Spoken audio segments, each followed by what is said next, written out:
మిత్రులారా వార్తలు వాస్తవాలు close encounter with SR program లో మళ్ళీ చెప్తున్నా మిత్రులారా, మళ్ళీ చెప్తున్నా, ఈ తెలంగాణలో అవినీతి అసమర్థ అరాచక కాంగ్రెస్ ప్రభుత్వానికి ప్రశ్నించే గొంతులంటే వెన్నులో వణుకు పుడుతుంది మిత్రులారా, వెన్నులో వణుకు పుడుతుంది.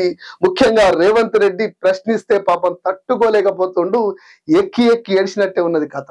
ఎందుకంటే ఆయన కింద అనుచరులు ఒక్కొక్క యూట్యూబర్ వెనుక, ఒక్కొక్క జర్నలిస్ట్ వెనుక 20-25 మందిని పెట్టుకుంటా ఏ విధంగానైనా ఇబ్బంది పెట్టే ప్రయత్నం చేస్తుర్రు. ప్రభుత్వం కూడా అట్లే ఉన్నది. పోలీసులు అయితే ఏకంగా రేవంత్ రెడ్డి ప్రైవేట్ సైన్యం లెక్క పనిచేస్తుర్రు. ఎందుకు అరెస్టులు చేస్తుర్రు, ఎందుకు అక్రమ కేసులు పెడుతుర్రు? తెలంగాణ ప్రజల చెమట చుక్కలు తీసుకొని వాళ్ళ జీతాల నుంచి తీసుకునే పైసలతోటి మీరు బతుకుతుర్రు. తెలంగాణకు ద్రోహం చేసే కుట్రలో మీరెట్లా భాగమవుతుర్రు? ఆత్మ పరిశీలన చేసుకోర్రి. ఇకపోతే మిత్రులారా, ఇది ఒకసారి చూడండి. హెచ్సియులో ప్రభుత్వం చేసినటువంటి విధ్వంసం ఫోటోస్ లో వీడియోస్ సోషల్ మీడియాలో పెట్టినందుకు కొంతం దిలీప్ ను, క్రిషాంక్ ను ఇట్లాగే చాలా మంది మీద కేసులు పెట్టే ప్రయత్నం చేస్తుర్రు, భయపెట్టించే ప్రయత్నం చేస్తుర్రు.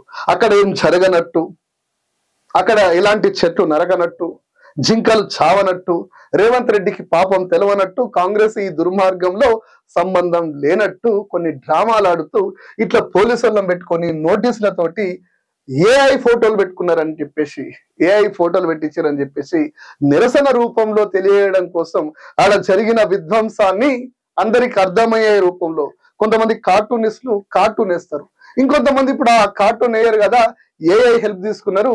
దాంతో కూడా నిరసన తెలియజేస్తే తట్టుకోలేని ఈ కాంగ్రెస్ ప్రభుత్వము ఇలా పెద్ద పెద్ద మాటలు మాట్లాడుతుంది. నిజంగా మిత్రులారా, ఆ ఏఐ ఫొటోస్ ని వాడితేనే కేసులు చేయాలనుకుంటే, నోటీసులు ఇవ్వాలనుకుంటే ఫస్ట్ ఎవరికి ఇవ్వాలి? మూసీకి సంబంధించినటువంటి 17-10-2024 నాడు రేవంత్ రెడ్డి కదా ఏఐ ఫోటోలు వాడింది, రేవంత్ రెడ్డి కదా ఇదంతా చేసి డ్రామాలు ఆడింది, రేవంత్ రెడ్డి కదా ప్రజల సొమ్మును కొల్లగొట్టడానికి, కాంట్రాక్ట్ల రూపంలో కమిషన్లు మెక్కనికి మూసీ నదిని ముందున పెట్టుకొని 45,000, 75,000 కోట్లు, 1,00,000 కోట్లు, 1,50,000 కోట్లు ఎవరికి అక్కర్రాని ప్రాజెక్టు తీసుకొచ్చి ప్రతిదీ అక్కడికి వస్తుంది. ప్రతిదీ మోర్లో పోయే నీళ్లు కూడా మంటలు లారుతాయి, కానీ మనిషి గొంతులో పోయే నీళ్లు మాత్రమే ప్రాణాన్ని కాపాడతాయి. ఏది ముఖ్యము అంటే మోరి నీళ్లు కూడా ముఖ్యమే కాదన, మూసిని పక్షాన చేయాల్సిందే కాదన, కానీ కమిషన్ల కింద, దందాల కింద తెలంగాణ సమాజంలో ఉన్నటువంటి, తెలంగాణ నుంచి వస్తున్నటువంటి పైసల్ని 1,50,000 కోట్ల రూపాయలకు ఇట్లాంటి ఏఐ ఇమేజ్లు వాడుతూ రేవంత్ రెడ్డి తప్పు చేస్తే రేవంత్ రెడ్డిని ఏమనద్దట. విధ్వంసం జరుగుతుంటే, చెట్లు నరుకుతుంటే, జింకలు చేస్తుంటే, హైదరాబాద్కు ఆక్సిజన్ ఇచ్చే ఒక ప్రదేశాన్ని అమ్ముతా అంటే, తెగ నమ్ముతానంటే, ఏ రూపంలో ఒక వీడియోని, ఒక ఇమేజ్ని రిలీజ్ చేస్తే వాళ్ళ మీద కేసులు పెట్టినప్పుడు మరి రేవంత్ రెడ్డి మీద ఏం కేసులు పెట్టాలి ఒక్కసారి ఆలోచన చేయండి మిత్రులారా. ఈ మధ్య నిన్న మొన్న మనం బాగా చూస్తున్నాం. ఇక సోషల్ మీడియా క్లీన్, సామాజిక ఉద్యమంలో రోతరాతలపై తెలంగాణ కాంగ్రెస్ సర్కార్ నజర్, అబ్యూజర్ కంటెంట్ పై పోలీసుల పకడ్బందీ నిఘా అని చెప్పేసి ఇది పెట్టిర్రు. దీనికి క్రిషాంక్ కూడా అద్భుతమైన జవాబు ఇచ్చిండు. Avoid abused, arrest Revanth. ఈ అబ్యూజ్డ్ కి మూల కారణం, ఇత్తనాలు వేసింది, ఫలాలు ఆ అబ్యూజ్డ్ మీదనే అందరి మీద నీచపు మాటలు మాట్లాడి అధికారంలోకి వచ్చిన రేవంత్ రెడ్డిని కదా ఫస్ట్ అరెస్ట్ చేయాలని చెప్పేసి నిజంగా అద్భుతంగా కౌంటర్ ఇచ్చిండు క్రిషాంక్. ఒక్కసారి చూడండి మిత్రులారా, చాలా మందికి నోటీసులు పంపించిండు రేవంత్ రెడ్డి. ఏఐ ఫొటోస్ వాడిండని, హెచ్సియు భూములకు సంబంధించి మాట్లాడిన వాళ్ళ మీద నోటీసులు ఇచ్చిర్రు, సినీ తారలకు ఇచ్చిర్రు, పేరున్న వాళ్ళకి ఇచ్చిర్రు, క్రిషాంక్ కొంతం కూడా ఇచ్చిర్రు. మరి వాస్తవంగా నోటీస్ ఇవ్వాలంటే ఎవరికి ఇవ్వాలి ఒక్కసారి ఆలోచన చేయండి. సినీ తారల పర్సనల్ జీవితంలోకి వెళ్ళినటువంటి రకుల్ రావన్న రేవంత్ రెడ్డికి ఎందుకు ఇవ్వద్దు? సమంతను నడి రోడ్డు మీద మాట్లాడినటువంటి తీన్మార్ మళ్ళీ ఎమ్మెల్సీ మీద ఎందుకు నోటీస్ ఇవ్వద్దు? ఎందుకు అరెస్ట్ చేయొద్దు? మహిళల జీవితాల్ని, యాక్ట్రెస్ అయితే వాళ్ళు మహిళలు కదా, మహిళల జీవితాల మీద రాజకీయ రంకు బొంకులు అట్టగడుతూ రేవంత్ రెడ్డి ఆనాడు మాట్లాడినటువంటి మాటలని ఏ విధంగా కేసులు పెట్టాలి, ఎట్లా నోటీసులు ఇవ్వాలి ఒకసారి ఆలోచించండి. కొంతమంది నోటీసులు రాగానే భయపడుతున్నట. ఏం భయపడద్దు మిత్రులారా. ఇది ఒకసారి చూడండి. అడవులపైకి కాంగ్రెస్ బుల్డోజర్లు. నేనంటే లేదు మిత్రులారా, రేవంత్ రెడ్డి వెనక నుండి రేవంత్ రెడ్డిని నడిపిస్తూ రేవంత్ రెడ్డిని జైలు పోకుండా కాపాడుతున్నా బడే బాయ్. మాట్లాడన్నా, మాట్లాడు సార్. जंगलों पर बुलडोजर चलवाने में व्यस्त है, प्रकृति को नुकसान, जानवरों को खतरा, यही है कांग्रेस की कार्यशैली. విన్నారు కదా మిత్రులారా, రేవంత్ రెడ్డిని నడిపిస్తుంది, రేవంత్ రెడ్డిని ముఖ్యమంత్రిగా చేస్తుంది, రేవంత్ రెడ్డిని పడిపోకుండా కాంగ్రెస్ పార్టీని కాపాడుతుంది బీజేపీ. రేవంత్ రెడ్డి బడే బాయ్ నరేంద్ర మోదీ అంటుండు. మరి నరేంద్ర మోడీ ఏమంటుండు మిత్రులారా ఒక్కసారి చూడండి. చెట్లను నరికివేసే వన్యప్రాణులకు హాని, హెచ్సియు వివాదంపై ప్రధాని మోదీ. హామీలను అమలు చేయడంలో తెలంగాణ కాంగ్రెస్ ప్రభుత్వం విఫలమైందని ధ్వజం. పర్యావరణ పరిరక్షణపై మోదీ వ్యాఖ్యలు. మిత్రులారా ఒక్కసారి ఆలోచన చేయాలి.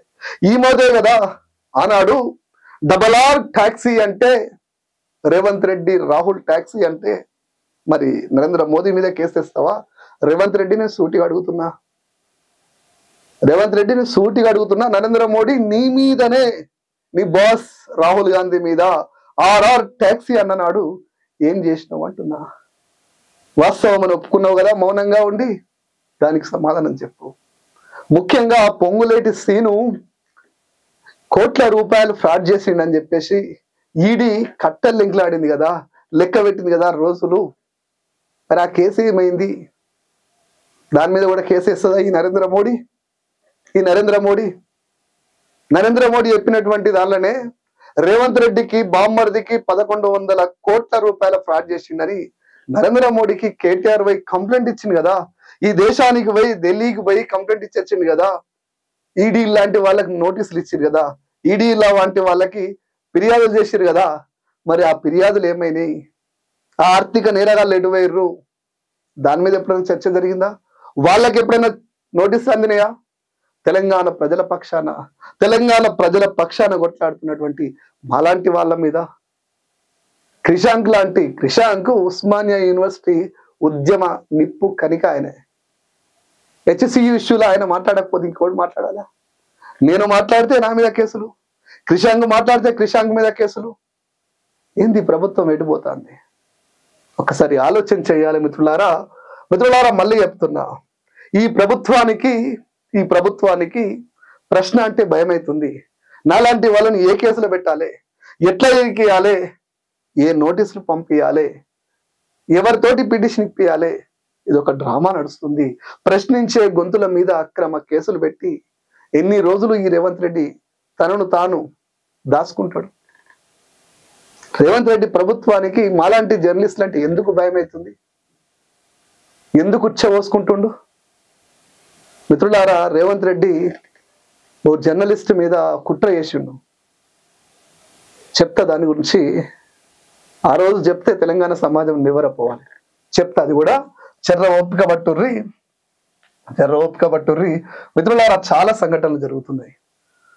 నా వాయిస్ తెలంగాణ సమాజానికి బలం కావాలని, తెలంగాణ సమాజానికి ఉపయోగపడాలని, అవినీతి మీద ఒక ఆయుధం లెక్క ఉండాలని చెప్పేసి నేను ప్రయత్నం చేస్తున్నా. నా పనులు నేను చేసుకుంటూ, నా బతికేదో నేను బతుకుతుంటూ మళ్ళీ మీకు వాయిస్ ఇచ్చే ప్రయత్నం చేస్తున్నా.